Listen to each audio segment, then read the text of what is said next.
Bonjour Patrick Castet. Bonjour. Vous êtes un secrétaire du Parti communiste de l'antenne de Narbonne. C'est ça. Et donc Pierre Mazzori, chanteur musicien bien connu de Narbonne et de toute l'aude et au-delà, vous a contacté parce qu'il voulait faire un concert pour les sinistrés des inondations de Valence. Alors, comment vous avez réagi? Ah ben écoutez, quand Pierre nous a contactés et qu'il nous a proposé ça, bien sûr, on avait déjà en tête de faire quelque chose de solidaire avec ces inondations-là, mais quand Pierre nous a contactés, c'était évident pour nous, et bien sûr, on a accepté immédiatement, et on s'est proposé pour faire l'organisation propre et la communication pour que ce soit une réussite aujourd'hui.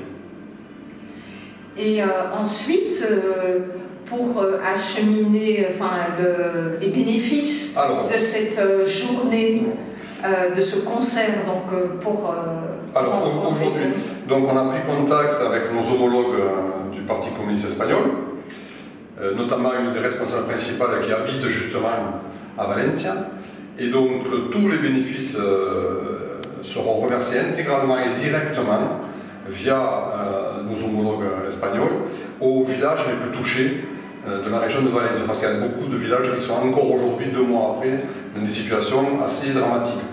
Il manque de tout, il manque des pompes. On les a eu au téléphone cette semaine encore.